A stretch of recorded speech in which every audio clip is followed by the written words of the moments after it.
Rain came down hard over Seattle that night, the slow autumn kind that turned every street lamp into a bruised halo.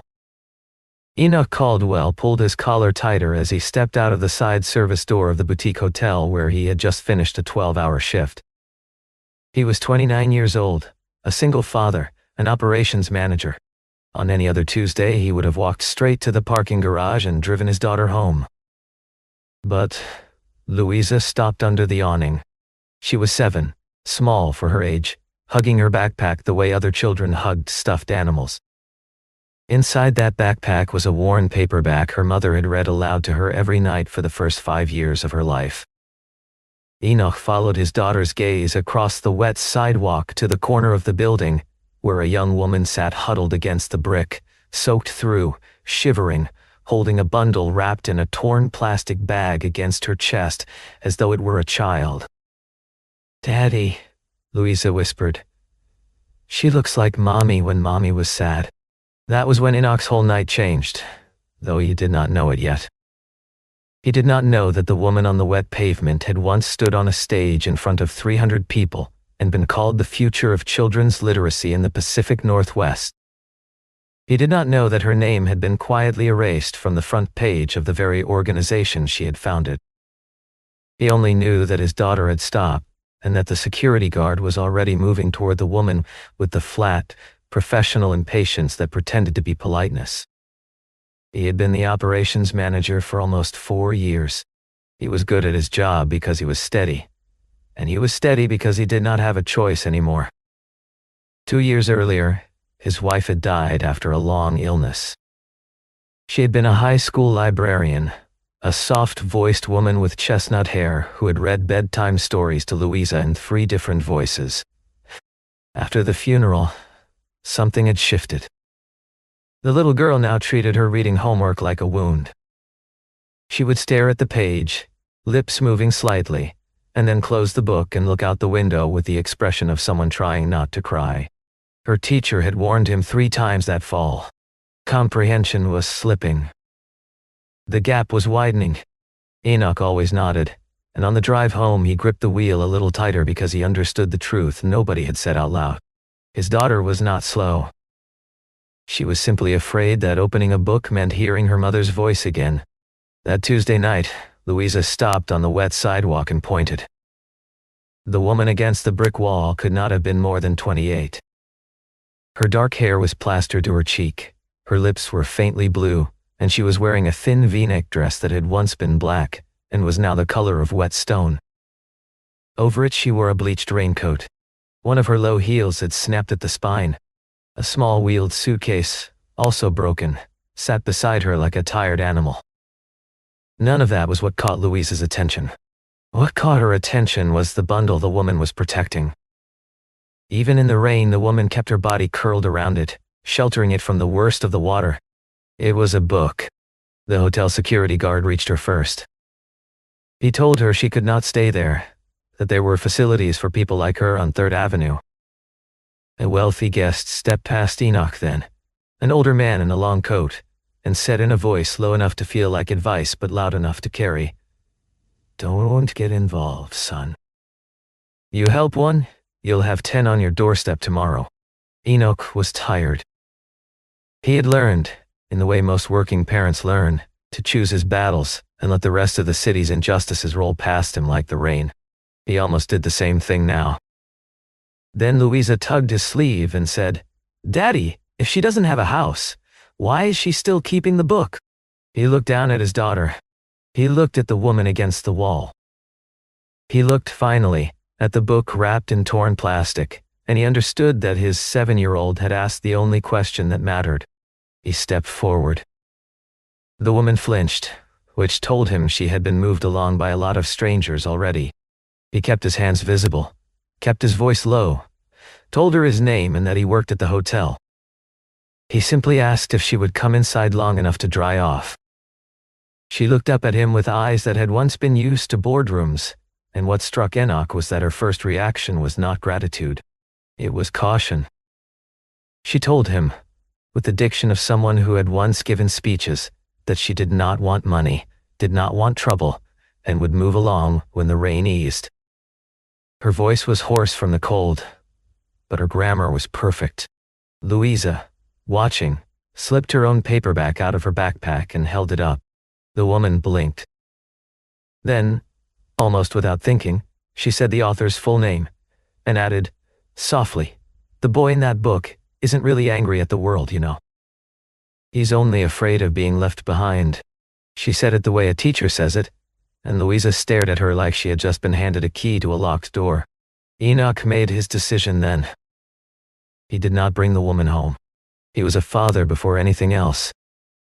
Instead, he walked back into the hotel, used his employee discount and his own credit card to book the smallest single room available for one night, and asked the head of housekeeping to bring up a hot meal, dry clothes from the lost and found, basic toiletries, and a kettle of tea.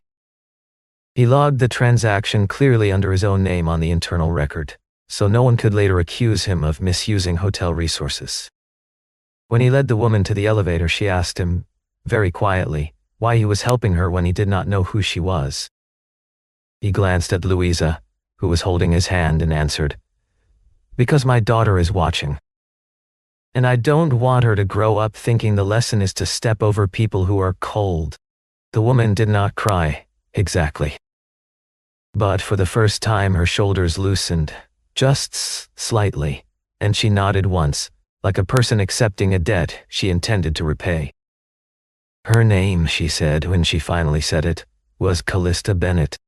That night, alone in the small hotel room, Callista sat on the edge of the bed with her sopping suitcase open on the carpet.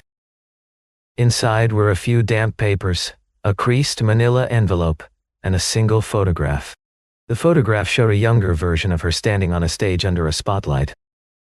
Beneath her shoes, in the frame of the picture, the words ran in a curving banner, "Founder and Chief Executive Officer, Bennett Reading House." She held the photograph against her knee for a long time before she put it away. The next morning, Enoch expected Callista to be gone. Instead, she was in the lobby at 6:15, hairbrushed, wearing a borrowed cardigan over the same dress. She returned the room key herself. She thanked the front desk attendant by name. Enoch had brought Louisa with him for the early drop-off. Louisa would sit at a small back table in the lobby and try to do her reading homework in the quiet hour before school. That morning, the assignment was a short story about a boy who refused to speak to his older sister for 3 days. Louisa was supposed to answer 4 questions about how the boy felt. She had been staring at the first question for 10 minutes. Callista watched from across the lobby. She watched the way Louisa's eyes skated past the page and away, the way the little girl's breath caught when she reached a sentence containing the word, "remember." Then Callista crossed the room, sat down 2 chairs away from the child, and said, very simply, "You're not slow, you're just reading with your fear." Louisa looked up. Enoch turned around. It was the first time anyone had said the actual problem out loud. Enoch asked Callista if she had been a teacher. She looked at the carpet for a moment before answering. "I taught children's literature once," she said, "and I worked in education." She did not elaborate, and he did not press. Instead, he made her an offer. He would pay her by the hour, in cash, for 2 sessions a week, held at the public library 3 blocks away. He would always be present in the building. The arrangement would be transparent and bounded. Callista refused at first. She told him her past was complicated and that he should not bring his daughter near someone like her. He looked at her steadily and said, "I'm not hiring your past. I'm hiring the way you just looked at my daughter." She agreed to 1 session. The first session was on a Thursday at the library. Callista did not ask Louisa to read aloud. She did not put a stopwatch on the page. She placed the assigned story open in front of them and asked 3 questions. What does this character want? What is this character afraid of? What is this character hiding? Louisa thought hard, twisted her sleeves, and then answered, slowly. She got every question right. By the end of the hour, she was the one turning the page. Enoch watched from the next aisle. He saw something he had not seen in his daughter's face for 2 years. It was concentration without panic. When the session ended, Callista quietly handed Enoch a folded sheet of notebook paper. On it she had sketched a simple color-coded map of how to teach a hurting child to read again. It was the work of someone who had not improvised. It was the work of someone who had built curricula. That night, after Louisa was asleep, Enoch sat at his kitchen table with his laptop and typed her name into the search bar. The screen filled with 3-year-old headlines. Founder of children's literacy nonprofit accused of embezzlement. Bennett Reading House severs ties with founder. The numbers were the same in every story. $180,000 missing from a scholarship fund earmarked for low-income children in 3 counties. The articles said an internal investigation had identified Callista's electronic signature on the disbursement order. They said the new acting executive director, a man named Ronnie Mercer, was committed to restoring public trust. There was no criminal trial. There was no follow-up. There was a quiet, expensive smear, and then there was silence. The next afternoon, Enoch asked to speak with Callista in the small conference room off the library's main floor. He did not bring an accusation. He brought the printed articles, set them on the table between them and said, "Is there anything here I need to know to keep my daughter safe?" She looked at the printouts the way someone looks at an old wound. "Yes," she said finally. "You need to know I lost everything because I tried to save my brother." She told him then about Finn. Her younger brother had broken his back in a warehouse accident at 23 and had become dependent on the painkillers prescribed for 9 months. She had paid for his first rehabilitation program out of her own savings. She had paid for the second one too. She had been afraid that if her board found out, they would push her out of her own organization. She had confided in exactly one person at Bennett Reading House about Finn's struggles. That person had been the chief financial officer. His name was Ronnie Mercer. She told Enoch, looking him in the eye, "I made mistakes. I hid my brother's situation. I trusted the wrong man. But I did not steal money from children. I built that scholarship fund. I would never have touched it." Enoch did not promise her he believed her. He simply said he would not cancel the next session, and that whatever else was true about her, his daughter had read 3 pages without flinching for the first time in 2 years, and that mattered. When he got back to the hotel that evening, he saw a glossy banner being hung in the main ballroom. A black tie fundraising gala. The host organization was Bennett Reading House. The event chair, smiling in the photo, was Ronnie Mercer. Enoch stood in the empty corridor and felt something cold settle in his chest. Over the next 3 weeks, Louisa began to change in small, undeniable ways. She brought her mother's old paperback to the library one afternoon and set it on the table without saying anything. Callista did not push. "Instead," she said gently, "crying doesn't mean you're weak. Sometimes it just means your heart is recognizing that someone still matters." That sentence sat with Louisa for a long time. The next session, she opened her mother's book to a page she had not been able to finish for 2 years and read 3 sentences out loud, hesitating, then continuing. By the end of the second week, her teacher pulled Enoch aside and told him Louisa had answered a class discussion question so insightfully that it had startled the room. The question had been why a character refused to tell the truth. Louisa said, "Because some people are afraid that if they say the real thing, no one will love them anymore." Enoch had to step out into the school parking lot before he answered the teacher. A quieter thing was happening between Enoch and Callista. They did not become close in any rushed or romantic way. They became something rarer, 2 adults who had learned, separately and painfully, how easy it was to lose the person you had been. She never tried to step into the role of mother. She knew Louisa already had a mother, gone, and that no living woman should pretend otherwise. Enoch noticed that, and respected her more for it.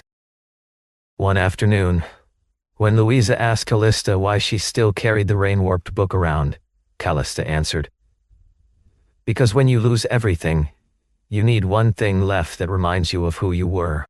Louisa, frowning a little, asked, "Who were you?" Callista looked out the window at the gray light. Someone who is trying to remember, she said. That same week, Ronnie Mercer walked into the hotel for a venue inspection. He was dressed for the photograph he expected to take afterward. A charcoal suit, a navy tie, a careful smile. He spoke about literacy and second chances and stewardship. From the other end of the lobby, Callista saw him before he saw her, and her face went the color of paper. He saw her seconds later. He simply walked over, lowered his voice, and said, "I thought you'd left this city by now." He asked the general manager for a brief private meeting with Enoch afterward. Enoch sat across from him in a small office while Ronnie expressed elegant, sympathetic concern. He had heard, he said, that one of the operations staff was associating with a woman who had a difficult financial history, a woman whose presence near a high-profile children's gala might create a real problem for the hotel, as well as for Bennett Reading House. He merely mentioned that his organization had several venue alternatives in the city, that contracts could be reviewed. Within an hour, Enoch was called upstairs. His regional director did not raise his voice. He reminded Enoch that the hotel valued personal kindness, but expected professional judgment, that single fathers needed stable employment and steady benefits. He did not say, "Stop helping her." He did not have to. Callista heard about all of it that evening. She told Enoch she would leave Seattle. She had already cost too many people too much, and she would not let his daughter's father lose his job because of her. She left a folded letter at the front desk for Louisa the next morning, then walked toward the bus station with her broken suitcase. Louisa came home from school that day and read the letter at the kitchen table. It was the first letter she had ever read from start to finish without putting it down. Her father watched her trace the lines with her finger, watched her lips move silently around the last sentence, which was, "Letters are places where the people who love you are still able to speak." Louisa read it twice. Then she looked up at Enoch with wet eyes and said, "She's leaving because of us, isn't she?" Enoch did not lie to his daughter. He told her the truth, and then he put on his coat. He found Callista at the bus station 40 minutes later, the bus to Spokane, scheduled to board in 20 minutes. He sat down beside her and said, "My daughter just read an entire letter without giving up. You don't get to disappear and turn that into a lesson that good people always have to leave." She told him quietly that he could lose his job. He told her he was not sure he could win against Ronnie Mercer either. But he was sure of one thing. He did not want Louisa growing up believing that a man's reputation mattered more than the truth. They walked back into the rain together. On the bench she had left behind a battered manila envelope. Inside were a few damp printed emails, an old event schedule, and the name of a former staff accountant from Bennett Reading House. The name was Bernice Clark. The next morning, Enoch took out a yellow legal pad and started building a timeline. He was not a hacker. He was not a forensic accountant. But he was an operations manager, and operations managers lived inside calendars and approval chains and missing minutes. He spread Callista's papers across the small table in the staff break room, and they went through them together, line by line. The disbursement order in question had been processed at 7:42 in the evening on a Thursday, in April 3 years earlier. The signature on the order was electronic and bore Callista's credentials. But Callista remembered that night with absolute clarity. At 7:42 that evening, she had been standing on a stage in front of more than 200 donors at the annual Reading House Scholarship Gala, delivering the keynote address. She had been on stage from 7:30 to 8:10 without leaving the platform. There had been a live stream that night. Most of it had been quietly removed from the organization's archive after the scandal. But video rarely dies cleanly. With Louisa's help, on a rainy Saturday afternoon, they hunted through old uploaded clips from parents who had attended the event. Eventually it was Louisa, leaning over the laptop with a juice box in her hand, who said, "Daddy, look at the clock." In the background of one parent's recording, mounted on the back wall of the gala hall, was an old-fashioned analog clock. At the moment Callista stood at the microphone, the hands on the clock read 7:42. The three of them sat in silence around the laptop for a long minute. Bernice Clark was harder to find. She had left Bennett Reading House quietly, 2 months after Callista's removal, taken a smaller job at a bookkeeping office in a strip mall, and lived a careful, unremarkable life ever since. She refused 2 emails. She refused a phone call. Then Callista wrote a short handwritten note. The note did not accuse, demand, or beg. It said only that there was a child in Seattle who needed to know that the woman who had taught her to love books again was not a thief. Bernice met them at a coffee shop near the library 2 days later. Her hands shook the entire time. She told them that during her last 6 weeks at the Reading House she had begun building a private spreadsheet of unusual transactions, and that every single one of those transactions had passed through a secondary approval credential issued to one person. She had backed up the spreadsheet on a personal drive the night before she resigned. She had been too afraid to do anything with it for 3 years. She had told herself silence was survival. Callista did not raise her voice. She did not shame Bernice. She only said, "I wish you had been braver back then. But you can still do the right thing today." Bernice agreed to give the spreadsheet to a community attorney named Hilda Prescott. Hilda reviewed the materials, then warned them firmly that none of it could be released publicly first. It had to go to the board of directors and an independent auditor. To force the board to listen, however, they needed a moment with enough public weight to make the truth impossible to bury. The gala, 2 weeks away, was that moment. The day before the event, Ronnie Mercer made his last move. Enoch was called into the upstairs office at 9 in the morning. The regional director, who would not meet his eyes, told him he was being suspended with pay pending an internal review. He would not be working the gala. He would not be in the building. Enoch listened.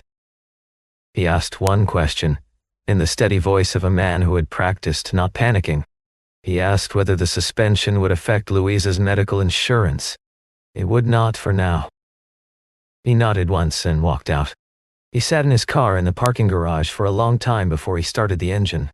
He thought about how easy it would be to stop. He thought about Louisa, asleep 2 miles away, who would never know what he chose tonight unless he chose it badly. That evening, while Louisa was eating macaroni at the kitchen table, she looked up and asked, "Daddy, are you sad because of Miss Bennett?" He set down his fork. He told her that sometimes adults had to choose between what was easy and what was right. "What if you choose the right thing and you still lose?" she asked. He looked at her for a long time. "Then at least," he said, "I won't have taught my own heart to be a coward." Callista, when she heard about the suspension, tried again to leave. He did not let her. He said he was not doing this only for her. He was doing it for Louisa, for the children whose names were still being used as a backdrop for Ronnie Mercer's photograph. Hilda finalized the affidavit. Bernice agreed to be present at the gala as a witness. Finn Bennett, still missing, had been sent a single message through a rehabilitation center where he had once been registered. They had no way of knowing whether he would receive it. Callista borrowed a deep navy dress with a modest V neckline. Hilda lent her shoes that fit. Her dark hair fell loose over her shoulders. When she looked at herself in the mirror that night, she did not see a chief executive. She saw a woman who had been buried, who was about to walk into the room of the people who had buried her, and who intended to carry her own coffin out by herself. "I'm not coming back to ask for my old life," she said very quietly, to her own reflection. "I'm coming to take back the truth." The ballroom of the boutique hotel had been transformed for the gala. The ceiling glittered. The Bennett Reading House logo glowed on a screen behind the stage. There were 200 guests in evening wear, donors, board members, education executives, 3 local reporters, and parents who had wired Callista and had spent 3 years trying to forget her. Ronnie Mercer stood near the stage, accepting handshakes. He spoke smoothly about literacy, second chances, every child's right to find themselves in a book. Several phrases in his prepared remarks were lifted, almost word for word, from speeches Callista had given 5 years earlier. Enoch was not on the staff list that night. He came in through the front door instead, in a gray suit that did not quite fit anymore, holding Louisa's hand. Hilda walked beside them, carrying a slim leather portfolio. Bernice trailed a few steps behind, her face pale. Callista entered last. The room did not go silent all at once. It went silent in waves, the way a sea draws back before something larger arrives. The donors closest to the door noticed her first. Then, the board members. Then, Ronnie Mercer. He recovered fast. He smiled into the microphone and said, with carefully modulated regret, that this was a children's event and not a stage for individuals with unfortunate financial histories seeking renewed attention. Callista did not raise her voice. She walked, slowly, to a position 3 steps below the stage, faced the room, and said, "I'm not here to ask for my chair back. I'm here to return the truth to the children you've been hiding behind." Hilda stepped forward then and asked the chair of the board, an older man named Mr. Whitford, for 10 minutes of the room's time. Ronnie objected. Mr. Whitford, who had quietly never been entirely comfortable with how the original investigation had been handled, agreed. Hilda laid out the evidence in 4 pieces. First, the disbursement order time-stamped at 7:42 on a Thursday evening in April. Second, a parent's recording that placed Callista on stage in front of 200 witnesses at that exact moment, with an analog clock visible on the back wall, reading 7:42 Agorao. Third, Bernice Clark's spreadsheet of irregular disbursements, every one of which had passed through a secondary approval credential belonging not to the executive director, but to the chief financial officer. Fourth, an internal email in which the chief financial officer instructed the records department to close several files before an outside audit could begin. Bernice took the microphone briefly, her voice unsteady but clear. She said she had stayed silent for 3 years because she had been afraid. She said she was sorry. She apologized to Callista directly, in front of the room. Ronnie Mercer's smile did not return. He told the room the documents were forgeries. He said Callista had manipulated everyone. He said, in a voice that stopped being smooth for the first time, that they should not trust the testimony of a woman who had been sleeping on the street. The room shifted at that sentence. People who had still been undecided turned, finally, against him. Using the very thing he had done to her as evidence of her unreliability, turned out to be the moment his strategy revealed itself. Then, before any board member could respond, Louisa let go of her father's hand and walked to the bottom of the stage steps. Enoch reached for her. She shook her head once, gently. She climbed 2 steps, opened a small paperback, and in a clear, slightly trembling voice she read a paragraph her tutor had once taught her. It was a paragraph about a woman who had been misunderstood by an entire village, but who kept a single lamp burning in her front window, so that anyone who lost their way could still find their way home. Louisa stumbled on one word. She corrected herself and finished. Her father had to put a hand against the back of a chair.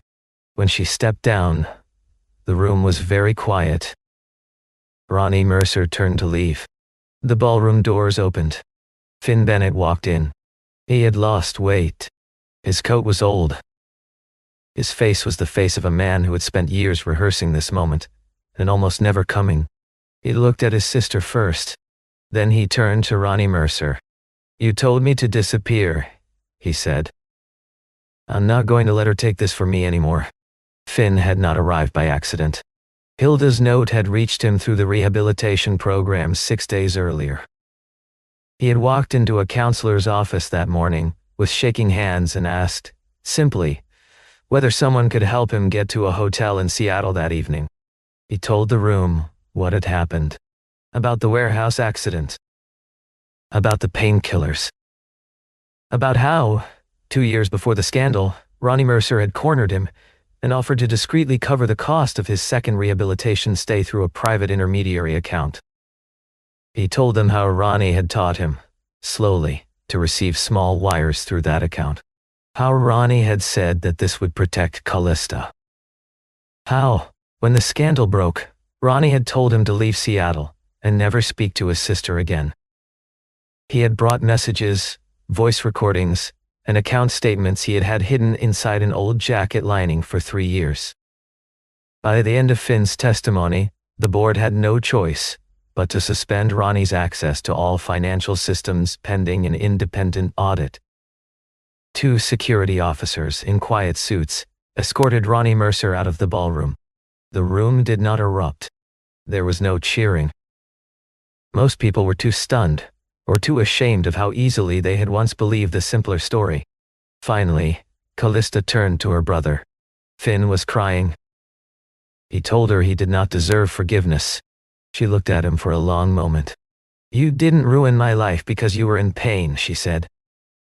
"You ruined it when you let me carry it alone." She did not embrace him. She told him he would continue treatment. She told him he would cooperate fully with Hilda. She told him that a real apology was something she would have to watch him build. Slowly, over years. Louisa walked over and slipped her hand into Callista's. "You don't have to be a no-house person anymore, do you?" she whispered. Callista's voice cracked, just slightly. "I think," she said, "I'm finding my way home." In the weeks that followed, the city's view of Callista did not change overnight. Some headlines were updated. Some apologies were issued. But years of damage do not unwind in a season, and the woman who had once stood on stages did not pretend otherwise. Enoch was offered his job back. The regional director apologized for the pressure he had folded under. Enoch accepted the position, but he was no longer the same kind of employee. He had learned that stability bought at the price of someone else's truth was not stability. It was a sturdier kind of cowardice. Louisa did not become a prodigy. She still struggled some afternoons. She still missed her mother in waves that came without warning. But she no longer treated books as enemies. She wrote her first short essay that winter, 3 handwritten pages about the woman who used to read to her at night. Her mother had taught her to love stories, and Miss Bennet had taught her not to be afraid of them. Enoch read the essay twice in his car in the school parking lot and then sat very still for a long time. Callista was offered the role of executive director of Bennet Reading House. She accepted only after the board agreed to her conditions. A full independent audit of every fund. Public annual financial reports. Restoration of the scholarship program. Free reading clinics in 3 branches of the public library system. The rehiring of Bernice Clark in a senior compliance role. A formal whistleblower protection policy. The board agreed. Callista did not return to take revenge. She returned to clean what had been dirtied. In her first speech back, she said only that the reading house had been founded so that no child would be left behind, but that the organization itself had left the truth behind. From now on, she said, they would have to be worthy of the children whose names they kept invoking. The relationship between Enoch and Callista did not move quickly. He did not treat her as a woman he had rescued. She did not treat him as a debt to be paid. They came toward each other carefully, the way 2 people who had each lost a person they loved would come toward each other. She honored the memory of his late wife. She never tried to take the place of Louisa's mother. That alone made Louisa trust her in a way no other woman had earned. A year later, Bennet Reading House held a community reading night in a freshly renovated branch library. There were children from 4 neighborhoods, parents in raincoats and fleece jackets, 3 retired teachers volunteering to read aloud, and 1 slightly nervous 7-year-old wearing her best blue sweater. Callista wore a simple cream dress, her dark hair loose, a small badge on her lapel that read Executive Director, Bennet Reading House. She did not give a long speech. She introduced the volunteers and stepped aside. When it was Louisa's turn, the little girl stood on a low wooden stool and read 3 paragraphs she had written herself. She read about a woman who once sat in the rain holding a soaked book, and a father who did not walk past her because his daughter was watching, and a daughter who learned years later that the world is shaped by the small moments when adults choose not to look away. The room was very quiet by the end. After the readings, Enoch handed Callista a small wooden box. She opened it carefully. Inside, instead of a ring, was a single brass key on a slim leather fob. He told her quietly that it was the key to a small private reading room he had funded at the back of the new branch. He had named the room after his late wife. "I didn't want a new life to erase the woman who used to read to my daughter," he said. "I wanted everyone I loved to help raise Louisa together." Callista did not answer right away. She closed the box, kept her hand over it for a long moment, and then leaned forward and pressed her forehead briefly against his shoulder. It was not a proposal. It was not a wedding.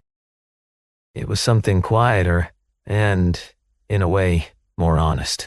It was the moment two people stopped being a rescue story and became, for the first time, a chosen family. Outside the library, the rain had started again, soft and slow. Louisa caught up to them on the front steps and tugged her father's sleeve. "Daddy," she asked, "what would have happened if you hadn't stopped that night?" Enoch looked at Callista. "Then I would have missed the person," he said, "who taught us how to read our own lives again." Callista took Louisa's hand on one side. Enoch took her other hand. The three of them walked together under the same awning where, a year before, a woman had once been told to move along, and a little girl had once asked the only question that had mattered. The lamp in the small reading room was on inside the library behind them. It would stay on for anyone who needed to find their way home.